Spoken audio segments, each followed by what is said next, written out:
over it.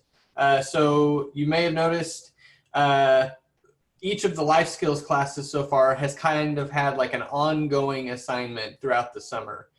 So there's not really anything that you'll turn in for the rest of those assignments, but you will turn in something for this assignment. So your journal, you're going to just keep that going every day, either in the morning or in the evening. You're going to journal. The time tracking, you're going to do that every day. Again, the time tracking is you can plan your day ahead of you. If you want to say, I want to spend this time doing this activity throughout the entire day. Or you can just go back over your day at the end of the day and say, I did this and this and this and this and this. So you can track your day from the evening, or in the morning you can plan your day ahead. So those are the two things mostly that you're going to be doing through the summer. And then this third thing, we wanted, if you did nothing else this summer, if you gained nothing else from any of the classes, let's just assume that all of you are so smart that you just didn't need to learn anything because you already knew it. If you gain nothing else, we hope that you would at least read one book this summer. That was our goal. Just every student across the board will read one book. And the reason that is, well, there's many reasons why we should read books. And we'll go into some of those later. But that was just kind of the one benchmark that we wanted to set for this summer. Since it's completely online, we're going to be spending so much time on a computer, we felt that it was valuable to go back and say, we're going to focus on the physical act of reading. So that is what we're going to do this summer. Again, you don't have to read just one book. You can read all of the books if you want, but we're going to pick one and do a project over it. And we're going to go over what that project is a little bit later in class. So first, I want to just pose a question out there to everyone. Why read? What is the point, or what would be some benefits of reading? Or why should you ever need to know how to read? Anyone can answer. In the chat box, Emily wrote, it's entertaining. Vonna says knowledge and power. Good. Michael says communication. Brianna says it helps your brain. And I think you guys can read the rest of these. Get it? Excellent. Read the... Yes. Okay, I'll stop. Yes. Sorry.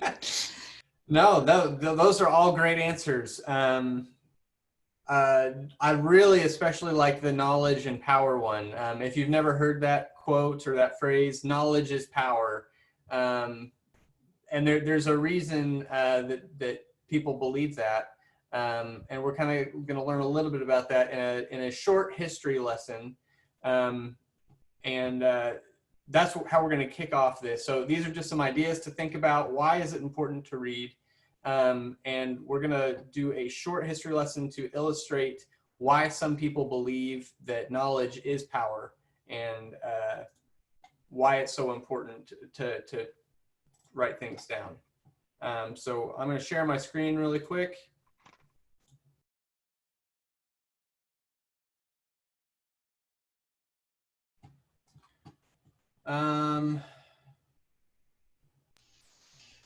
All right, sorry, I was just looking at the chat to see if I missed anything.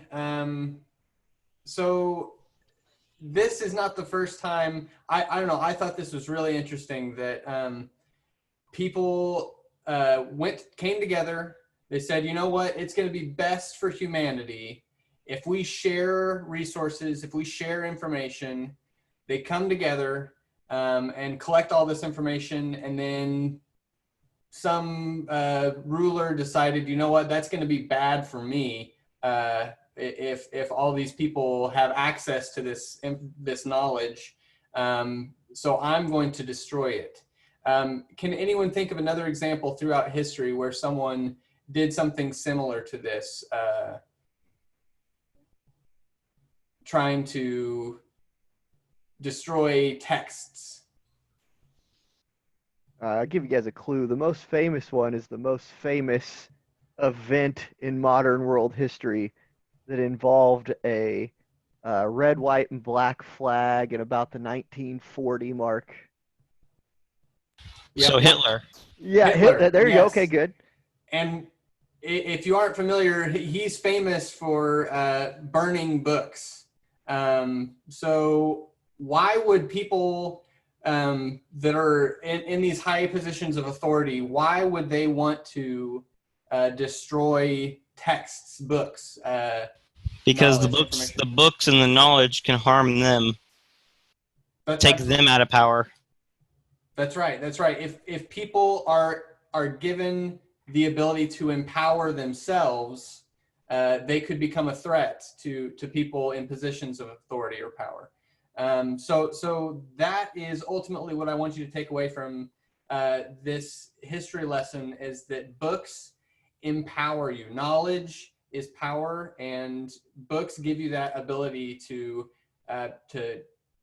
lift yourself up, basically, out of whatever situation you're in. That's not only a good academic reason, but also if you're into like fantasy books or fiction books, they can lift you out of a bad situation that you might be in as well, through your imagination, through creativity. So they're kind of just like we talked about yesterday. Books can be an antidepressant in many ways. So there are many mental benefits of reading as well. There's actually a physical benefit as well. Can anyone think of a physical benefit of reading? And it's maybe not the physical that you're thinking of. I'll give you a hint. It has to do with a muscle in your body that is in your head. Eyes. Well, your eyes, yes. Yes, it definitely strengthens your eyes, reading. Okay, it's not really a muscle. People say that it is a muscle. It but a blob of fat in your head? It rhymes it's a lump of, Rain's name. It rhymes with Rain's name. There is something between your ears, your brain. Yes, thank very you. Good. So actually, research shows that your connections in your brain, your neural links, actually get stronger through reading. It builds connections in your brain. So you actually, it's kind of like pumping weights or working out for your brain by reading. So that's another benefit. Just for sake of discussion, it's more important, I think, for us as a society, if we're thinking, or as a species in general, humans, if we're working together, we're going to do more than we can do individually, I think. We learned about that a little bit yesterday, that we're a tribal species. So if we're working together, we're going to do better. What is the best way for people across time to work together?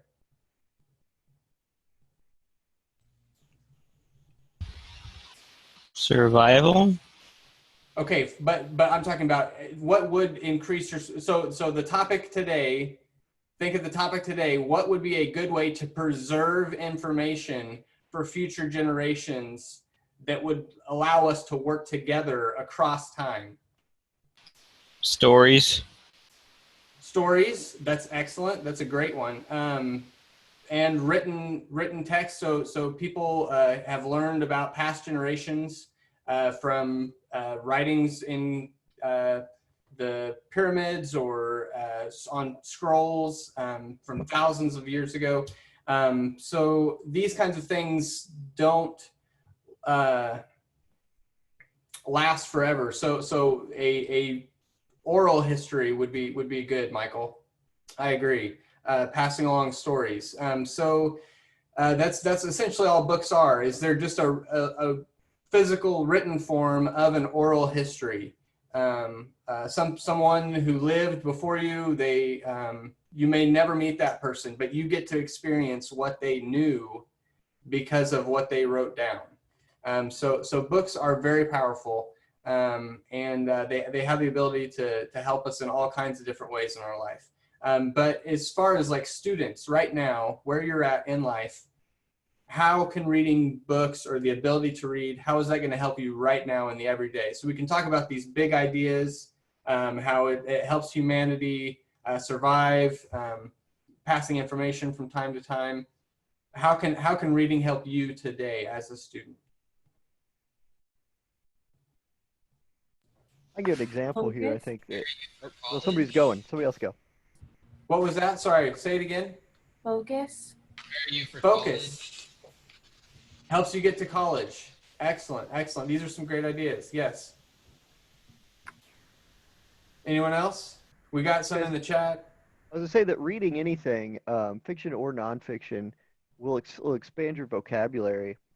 And whenever you're doing any kind of professional anything, whether it's like a job interview is the most classic used one.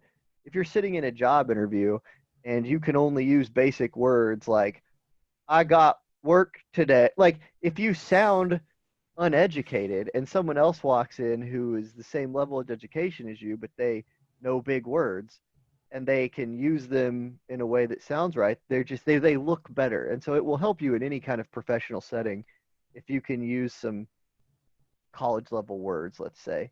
And reading anything will expand your vocabulary. Absolutely. There's so many benefits. You guys can seriously Google benefits of reading, and the list it just goes on and on and on. But I want to hear from you guys how you think you can improve, because not everyone is a natural like reader. Not everyone is excited by reading. How are you going to improve? What are some things you can do to boost your ability to read?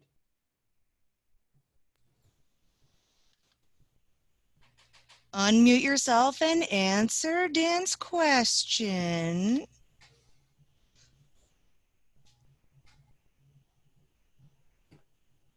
I'll give you a hint.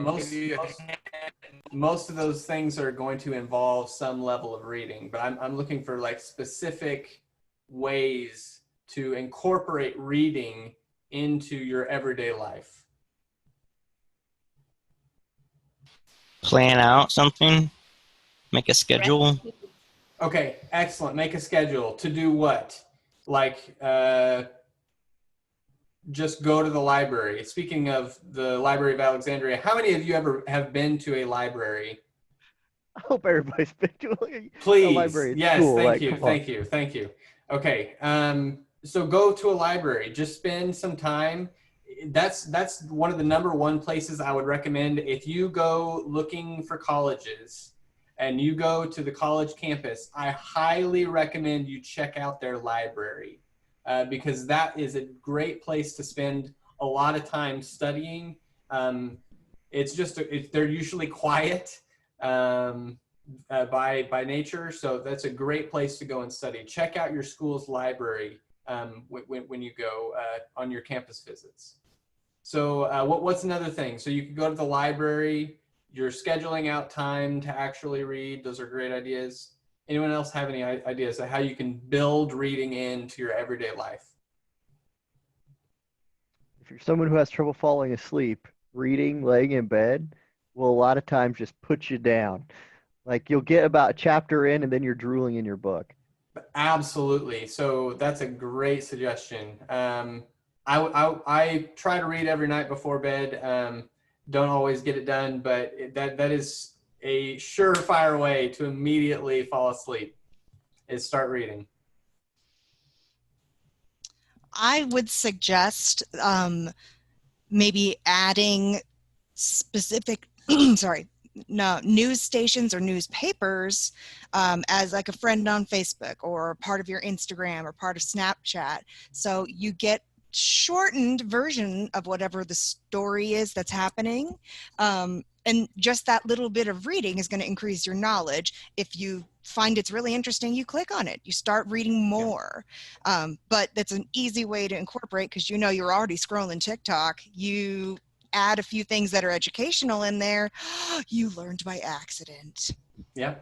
And speaking of you're already doing something, so why not make it involve reading? How many of you know how to work the captions button on your remote for Netflix or any of your movies that you watch? You know how to work the captions button? Turn the captions on. You don't have to put the movie on mute. You just read along with the movie, and that automatically builds in some reading to your schedule. So that's another little way you can build it in with something that you already do. So you just have to turn on the captions. You can also turn them on Spanish so you learn Spanish. That's true. You could try to learn another language. That's how I did it. That would be good as well, especially since you're all taking Spanish this summer. That actually kind of brings up a separate point, and Malachi, you were on the same wavelength of me, because he wrote anime has helped me, and in fact we talked about doing one of our evening activities of watching a movie that's related to one of the books you guys are going to read. So if you choose Howl's Moving Castle, the film we're going to watch is actually made in Japan. It's initially spoken in Japanese. We have an English dubbed version, but if you like it, you could easily go back on and watch it with the English captions on and hear it in Japanese, or vice versa, just to look at the Japanese characters. Excellent. Does anyone else have any other suggestions for how to build reading into your day-to-day life?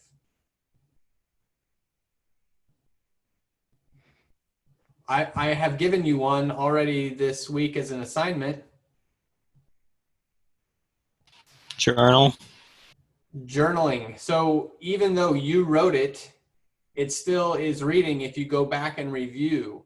And that will in turn build your ability to write, because how we think is how we write. And if we are constantly writing, we're gonna improve our ability to think and write better. And then that's in turn gonna help us read better as well if we're going back over and reviewing what we wrote.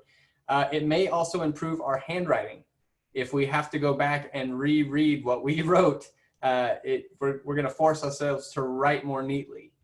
So there's benefits that are tied into other benefits when you do things like this. So today's lesson was going to be a little shorter. I wanted everyone to have a little bit of background knowledge about why reading is important, and get some ideas of how we can read in our everyday life.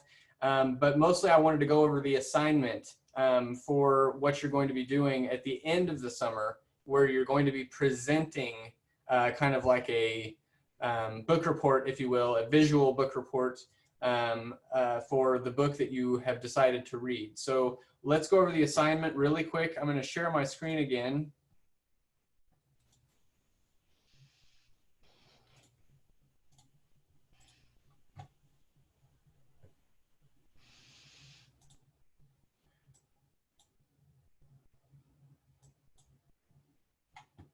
Where is it? Okay, if you go into the classroom, sorry. Here we go. Okay, so the life skills classroom, go to the classwork tab, and under to do, we have everything that we've covered so far, things that you need to actually do. We talked about journaling. Be sure to journal every day. Time management, keep track of your time. And of course the slideshows are there that I used for both of those classes. In case you need those for reference. The spent game is on there if you want to play that again. The reading assignment is the newest assignment. It's a tic-tac-toe setup. So we'll just take a look at what this is. You're going to choose 3 activities in a row. So create a line either diagonally, up or down, left or right. And you need to do one of these lines here for your assignment. Now, we're going to go over what each of these mean. I would write this down so that you, it's actually in the Google Classroom. Again, if you go to reading assignment, it's right here. But I would write down which 3 you're going to do in your journal so that you do not forget which 3 you're going to do. So you can go across the top here, through the middle, down diagonally, but let's go over what each of these mean so that you kind of have an idea of which ones you might want to do. Dan, could I Yes. just to clarify for a second? So as your book report, you'll be doing 3 of these activities. Those activities just have to be in a straight line, correct? Yes, okay. Correct. So for your book report, you're going to pick a straight line, and you can either include theme infograph. So you need to make some kind of, and you can just Google, literally just type in, if you don't know what an infograph is, or infographic, and look at what those are. It's just a poster, essentially, that includes some kind of like information about the book. And you're going to do an infograph over a theme of the book. So explain like some examples of how this theme is shown in the book. Maybe give lines from the book that show this theme, or characters' names. And you're going to do an infograph over one particular theme in the book. Themes are things like friendship, family, loss. Those are all different themes that you could have for a book. Does anyone have any questions about the theme infograph? Mrs. Walker talked about theme in literature class on Tuesday, so Okay. it should be in your notes from class. And also, we're going to continue to talk about that. So you should have a clearer picture of what these topics are just by the information we get in your literature class. Okay, so let's move on to the second box, the art project. This can be anything from a drawing to a diorama where you make like a shoebox and make like a scene from the book in the shoebox. Any kind of art project that you want, painting, a collage, some kind of art, creative art project that is about your book. Does anyone have any questions about that? This one's pretty free and open as far as what you do with it. It just needs to involve art. And we're going to have a rubric for you later in the summer. When we'll talk more about this project as we go along, kind of check in and make sure everyone's able to complete their book in time. But we'll have a rubric that will say exactly what we're grading on and what we expect for your assignments. 3 motivations. 3 motivations is you need to pick 3 characters or 1 character that has 3 different motivations. Motivations can be anything from anger to power to love, any kind of feeling, a reason behind someone's actions. So you need to pick 3 different instances where someone in your book is motivated by something. They have a reason behind their action, and explain that. That again is kind of an open assignment. You can just write it out like in a paper. It can be a video explanation. It can be whatever, but that you need to have 3 motivations. Let's move on to alternate ending. That one's pretty self-explanatory. You're going to write an alternate ending for the book. I'm going to say that you need to have, Adrian, what did we decide on this for number of pages? I feel like it was, I think 1 to 2. I mean, you need to Yes. have, it can't just be rewriting the literally last paragraph of the story. You know, think about how the themes of how the book ends and come up with a page, 2 pages. You can do more than that, but not less than that. Yes. Let's say 1 to 2 pages minimum, and no more than 5 pages. Because as much as we'd want to read 50 or 30 5-page alternate endings, that would require a lot of time. So let's try to, some of you, I only say that because I know if you given the chance, you would write 20 pages easy. So let's try to keep it to 5 at the most. A 3-paragraph summary. That's going to be about your most cut and dry, run-of-the-mill book report type thing. So a 3-paragraph summary, you need to include the beginning, middle, and ending of the book. That could be your 3 paragraphs. But you need to summarize what happened in the book in 3 paragraphs. How many sentences are in a paragraph typically? Anyone? 5. I see Malachi holding up his hand. 5 sentences. That is correct. At least 5 sentences in a paragraph. This one's another, it can be like a page, 2 pages. It needs to be a letter from one character to another. So at some point in the book, you're going to pick the situation that's going on. What would one character say to another character during that time in the book? You're just pretending that you are one of the characters and you're writing a letter to a different character in the book as that character. This one is going to be a little tougher, I think, unless you just know how to edit videos on your Chromebook. I haven't found a very good way, except like WeVideo, I think, is a website that you can use to upload clips and edit videos there. Some people can edit them on their phone, or they have a tablet with editing capabilities there. So if you want to make a movie trailer for your book, absolutely, that we would love to see that. 3 current events. So you need to find, either through the news, by Googling, however you can, 3 current events that kind of reflect something that's going on in your book. So it can be it can be anything, but it needs to be tied somehow to what's happening in your book.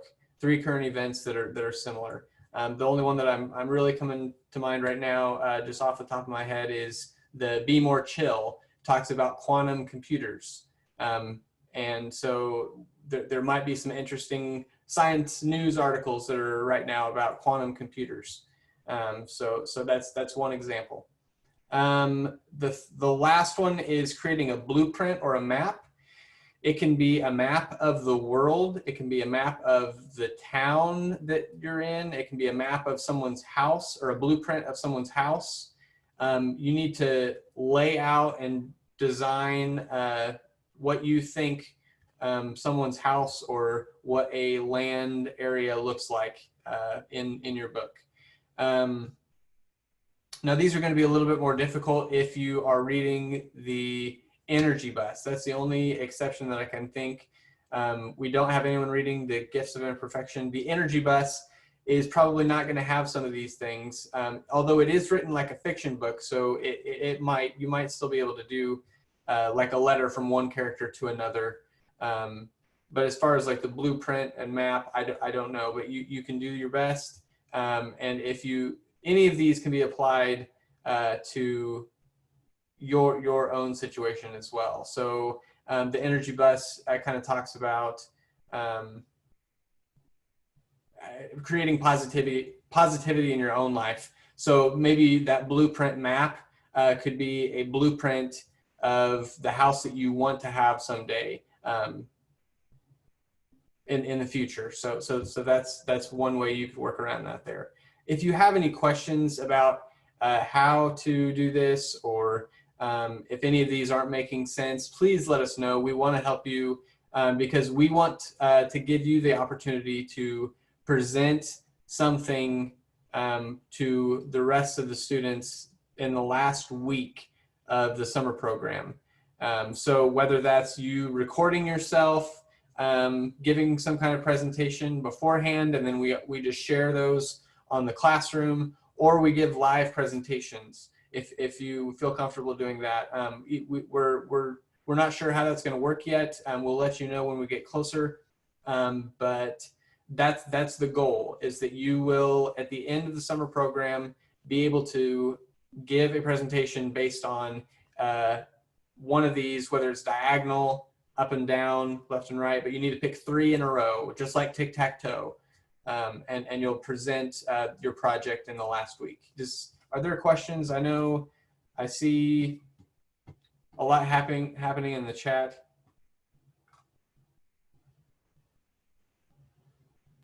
Dan, I'm going to create a Facebook group for each book so that people can discuss there and even get together if they all determine they want to.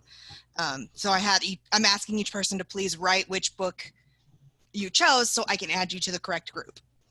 That's a great idea. That's a great idea.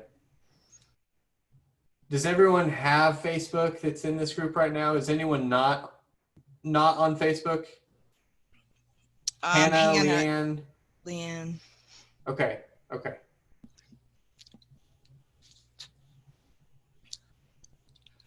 Are you just creating a messenger group or like an actual Facebook page group? Group chat. Group chat, excellent. So Leanne, Hannah, would you have any device, including your Chromebook, that you would be willing to I'm not just allowed to get have Messenger or Facebook, so I can't Okay. have any social media. Oh, okay, that's fine. If you want to still talk with students in your group, I will put together an email list as well that you can send emails to each other in that group.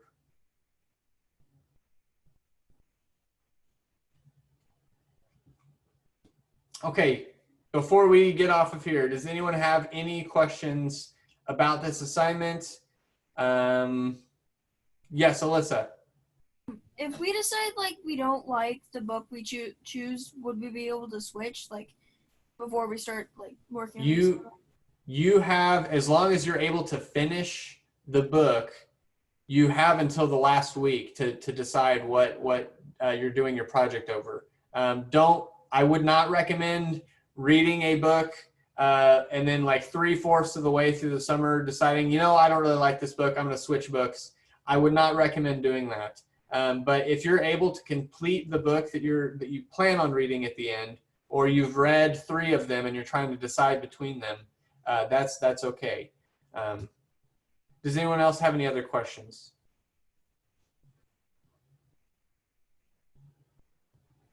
Did everyone get written down their 3 things that they want to do? Yes, you can switch. Just give me your final answer.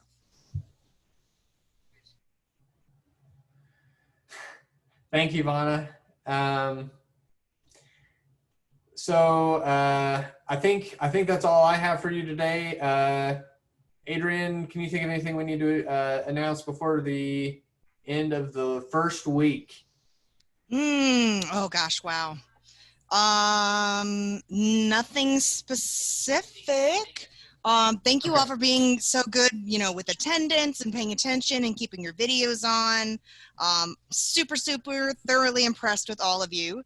Yes. And starting next week, you're going to get to interact a lot more with the VAs and get to know your team leaders a little bit more, because they're going to start leading the life skills. We don't have to listen to Dan talk anymore. So that's going to be exciting too. Yeah. Make sure, please, that you write which book you chose in the chat here for me, and everybody have a safe social distancing weekend.